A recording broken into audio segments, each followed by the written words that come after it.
This is a shipping container. A cold industrial steel box designed to carry cargo across oceans. But step inside, and suddenly everything changes. It's warm, minimal, quiet, and somehow, it feels more peaceful than most traditional homes. So the real question isn't, can you live in a container? It's this. Why are more people choosing this over bigger, more expensive houses? By the end of this video, you'll understand what it actually feels like to live in a container home, the biggest advantages, and the hidden trade-offs, and whether this simple life is truly worth it. Because the reality is very different from what most people expect. And there's one mistake almost everyone makes when designing these homes. That can completely ruin the experience. We'll get to that in a bit. The first impression: experience over explanation. Imagine this. You wake up in a compact space where everything is within reach, but nothing feels cramped. Natural light pours in through wide windows, reflecting off clean surfaces and making the space feel open, not confined. The ceiling might be slightly higher than expected, or designed with visual tricks that create a sense of vertical space. You sit up, and within a few steps, you've moved from your sleeping area to your kitchen. No wasted movement. No unnecessary transitions. Your workspace is integrated into the wall. Minimal, functional, distraction-free. Storage is hidden but accessible. Every item has a place, and more importantly, a purpose. There's no excess furniture. No unused corners. No visual noise competing for your attention. And that changes how the space feels. Instead of overwhelming you, it supports you. Instead of demanding maintenance, it reduces it. That's the first real shift people notice. It's not about living smaller. It's about living with clarity, where the environment is designed to serve your daily life, not complicate it. Why people are drawn to this life. At first glance, container homes seem like a cost-saving solution. And while they can reduce construction and maintenance costs, that's rarely the main reason people commit long-term. The real appeal is efficiency. A smaller, well-designed space naturally limits excess. You own fewer items, which reduces decision fatigue and daily management. Cleaning becomes faster and more predictable. Energy consumption drops because there's less volume to heat, cool, and power. This creates a more controlled environment. Time that would normally go into maintaining a larger home shifts toward more intentional activities, work, rest, or personal projects. There's also a psychological effect. When space is limited, priorities become clearer. You keep what adds value and remove what doesn't. This leads to a more functional and organized living system. Additionally, the simplified layout reduces movement friction. Daily routines, cooking, working, relaxing, require fewer steps and transitions, making life feel more efficient. For many people, this combination of reduced effort, lower costs, and increased clarity creates a sense of control. And that's what makes this lifestyle sustainable. Not just financially, but mentally. The design that makes or breaks it. Here's where things become critical. A container home can either feel restrictive, or function like a highly efficient, open space. The outcome depends entirely on design decisions made early. The most effective layouts prioritize 3 core principles. Number 1. Flow. Rigid room divisions don't work well in small footprints. Open layouts allow spaces to serve multiple purposes without interruption. Instead of separate rooms, zones are defined by furniture placement and movement paths. This reduces visual barriers and makes the space feel continuous rather than segmented. Number 2. Light. Natural light is non-negotiable. Strategic placement of large windows, glass doors, or skylights prevents the interior from feeling enclosed. Cross-ventilation is equally important, improving airflow and reducing reliance on artificial cooling. Light and air together directly impact comfort and perceived space. Number 3. Multifunctionality. Every element must serve more than one purpose. Beds with storage, foldable desks, convertible seating, and built-in cabinets maximize utility without increasing footprint. Fixed, single-use furniture quickly wastes space. Good design is not about adding features. It's about eliminating inefficiencies, so the space works with you, not against you. Single versus multi-container living. Not all container homes function the same. The number of containers fundamentally changes how the space works. A single container, typically around 160 square feet, forces strict efficiency. Every function, sleeping, cooking, working, must coexist in one continuous space. This setup works best for individuals or couples who prioritize simplicity and can operate within limited spatial separation. However, poor layout decisions in a single container are immediately noticeable because there's no extra room to compensate. Multi-container homes introduce flexibility. By combining two or more units, you can separate functions more effectively. Dedicated bedrooms, defined living areas, and larger kitchens become possible. This improves comfort, especially for long-term living or families. Configuration matters. Placing containers side by side allows walls to be removed, creating wider, more open interiors. Stacking containers enables vertical expansion, increasing total floor area without requiring more land. This is useful in space-constrained locations. More containers also allow integration of features like staircases, storage zones, and even outdoor extensions such as decks or terraces. At this stage, the design shifts from compact living to a fully structured home, while still maintaining modular efficiency. The hidden advantage no one talks about. Here's something most people overlook. Container homes aren't just about reducing space, they change how fixed your life is. Traditional homes are permanent. Once built, you're tied to that location financially and physically. But shipping containers are inherently modular and transportable. That introduces a level of flexibility most housing simply doesn't offer. In practical terms, this means your home can adapt to your circumstances. If your work location changes, you're not locked into selling or abandoning your property. If you want to move closer to nature, reduce living costs, or shift environments, relocation becomes a realistic option, not just an idea.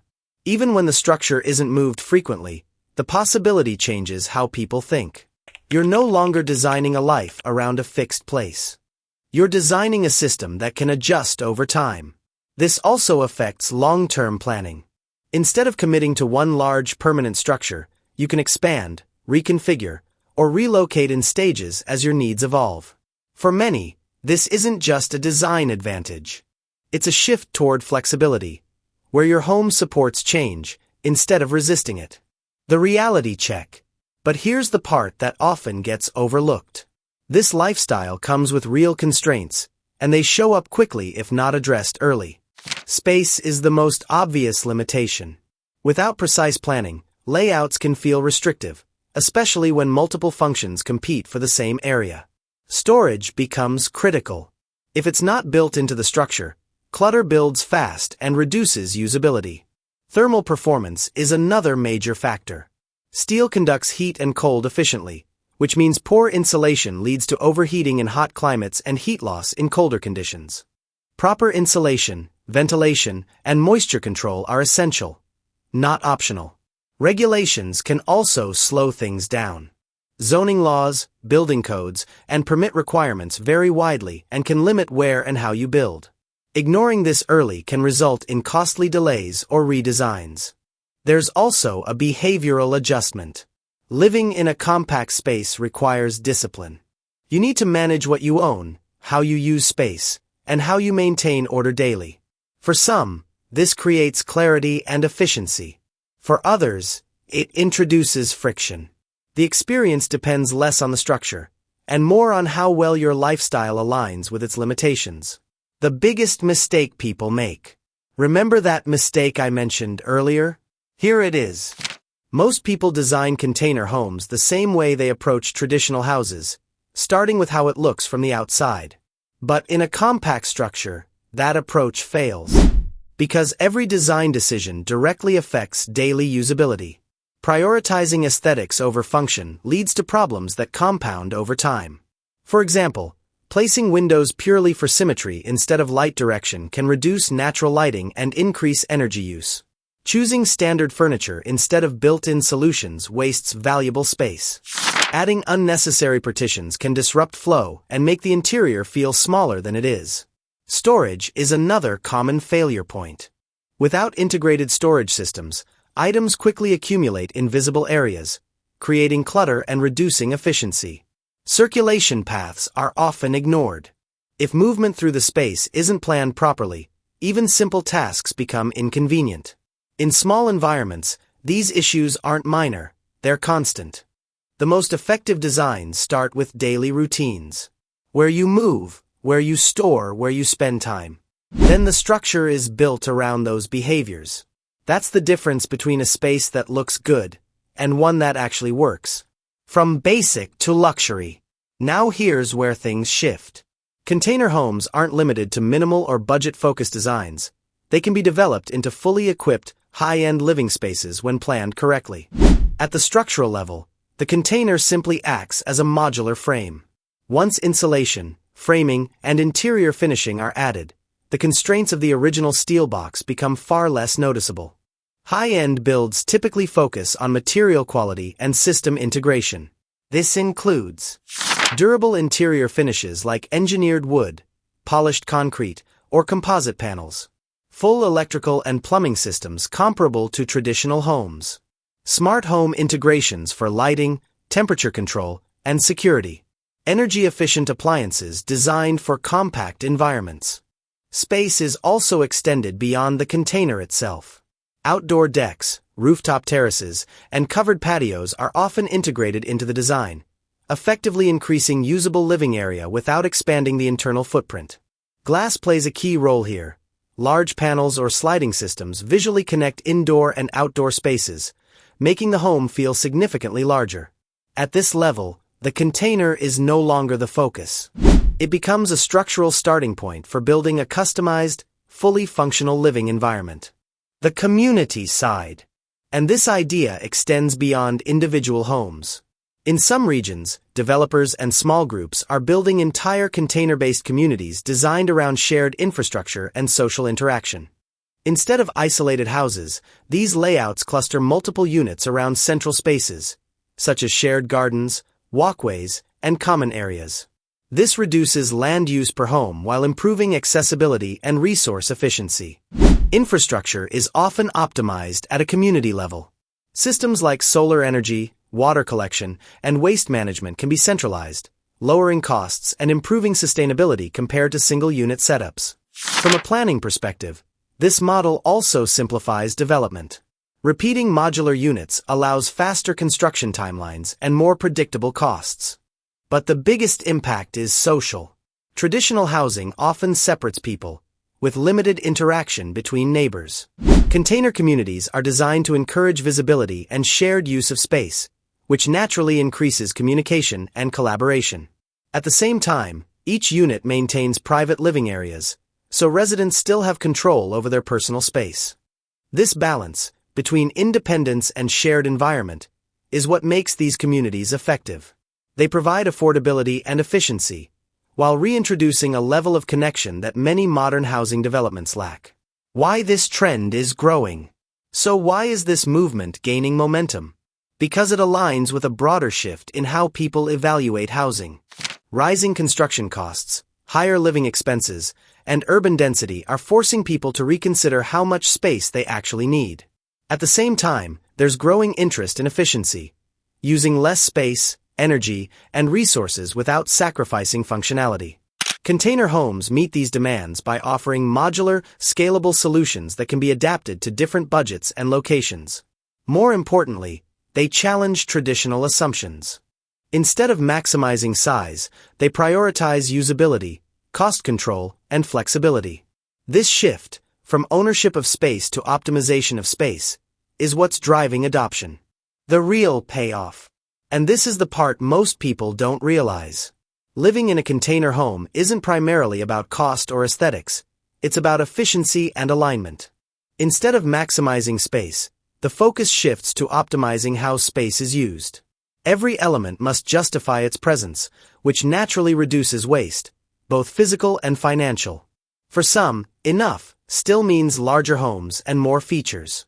But for others, it becomes measurable in function. Spaces that support daily routines without friction. Lower ongoing costs for maintenance and energy. Flexibility to adapt or relocate when needed. This approach creates a system where the home serves specific needs rather than excess capacity. That's the real shift, from owning more space to using space more effectively. So here's what we've learned. Container homes can feel surprisingly spacious, if designed well. They simplify daily life by removing excess. They offer flexibility that traditional homes don't. But they require intentional design and mindset shifts. If you've ever thought about downsizing, or just living differently, it might be worth asking yourself, what would your ideal space actually look like if you removed everything unnecessary? Because in the next video, we're going to break down real container homes around the world and see which designs actually work and which ones fail completely.